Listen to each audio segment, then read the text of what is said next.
ప్రేమే వారి పాలిట యమపాశమైంది. ఇష్టమైన వారితో మాట్లాడమే ఇంట్లో వాళ్ళకి కోపం తెప్పించింది. సోదరుల కోపానికి ప్రేమించిన వారు బలయ్యారు. అనాలోచిత నిర్ణయాలతో ఆ యువకులు కన్నవారికి కడుపుకోత మిగిల్చారు. ఎన్నిసార్లు హెచ్చరించినా యువతులు పద్ధతి మార్చుకోవడం లేదని సోదరుడు దారుణానికి ఒడిగట్టారు. తెలంగాణ, తమిళనాడులో జరిగిన 2 ఘటనల్లో యువతీ యువకుడు ప్రాణాలు కోల్పోయారు.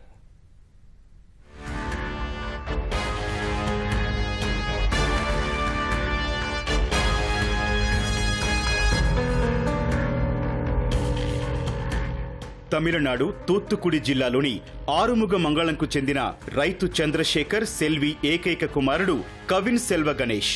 చెన్నైలో ఐటీ ఉద్యోగిగా పనిచేస్తున్న 26 ఏళ్ల కవిన్ సెలవుల్లో సొంతూరికి వచ్చి దారుణ హత్యకు గురయ్యాడు.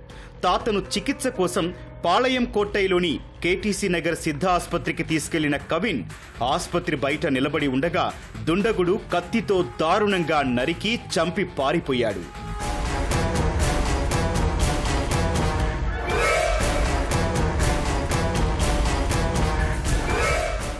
సమాచారం అందిన వెంటనే పాళయం కోట్టై పోలీస్ బృందం ఘటనా స్థలానికి చేరుకున్నారు. మృతదేహాన్ని తిరునల్వేలి ప్రభుత్వ వైద్య కళాశాల ఆసుపత్రికి తరలించారు. కేసు నమోదు చేసుకుని సీసీటీవీ ఫుటేజ్ ఆధారంగా దర్యాప్తు చేసిన పోలీసులు నిందితుడు సుర్జిత్గా గుర్తించారు. అతని తల్లిదండ్రులు తమిళనాడు పోలీసు శాఖలో సబ్ ఇన్స్పెక్టర్లుగా పనిచేస్తున్నట్లు తెలుసుకున్నారు.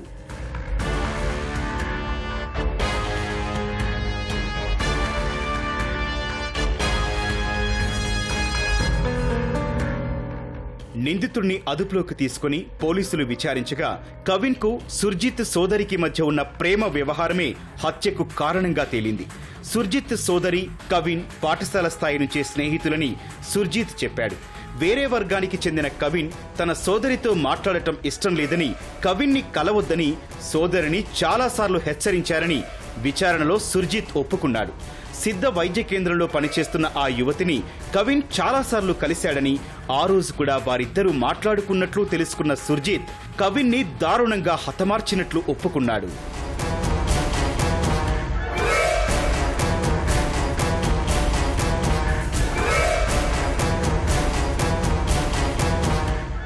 కవిన్ మరణ వార్త తెలిసి గ్రామంలో ఉద్రిక్త పరిస్థితులు తలెత్తాయి.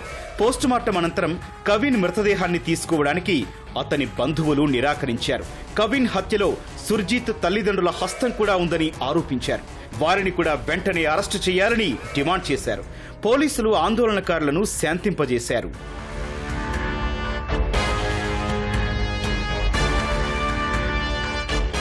సుర్జిత్ పై 6 సెక్షన్ల కింద కేసు నమోదు చేసిన పోలీసులు న్యాయస్థానం ముందు ప్రవేశపెట్టగా 14 రోజుల జ్యుడిషియల్ కస్టడీ విధించింది.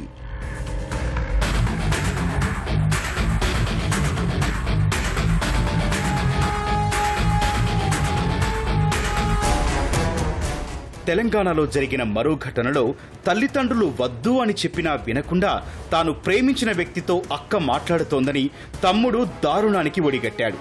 రంగారెడ్డి జిల్లా కొత్తూరు మండలం పెంజర్ల గ్రామంలో జరిగింది ఈ ఘటన. రాఘవేందర్ కు 2 కుమార్తెలు, కుమారుడు ఉన్నారు. పెద్ద కుమార్తె రుచిత డిగ్రీ పూర్తి చేసి ఇంట్లో ఉండగా కుమారుడు సమీపంలో ఉన్న ఓ పరిశ్రమలో పనిచేస్తున్నాడు. రుచిత గ్రామానికి చెందిన ఓ యువకుడిని ప్రేమిస్తోంది. ఇంట్లో విషయం తెలిసి గ్రామంలో కొన్ని రోజుల క్రితం పంచాయతీ సైతం జరిగింది. అప్పట్నుంచి వీరిద్దరి మధ్య మాటలు ఆగిపోయాయి.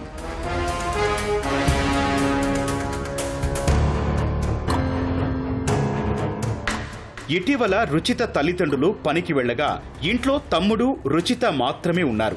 ఆ సమయంలో రుచిత తన ప్రియుడితో మాట్లాడుతుండగా తమ్ముడు అక్కతో గొడవ పడ్డాడు. ఆవేశంలో రుచిత మెడకు వైరు బిగించి ఊపిరాడకుండా చేశాడు. కుటుంబ సభ్యులకు అక్క స్పృహ తప్పిందని సమాచారం ఇవ్వడంతో వారు వచ్చి చూసేసరికి రుచిత చనిపోయి ఉంది. వెంటనే వారు పోలీసులకు సమాచారం ఇచ్చారు. పోలీసులు నిందితుడిని అదుపులోకి తీసుకున్నారు.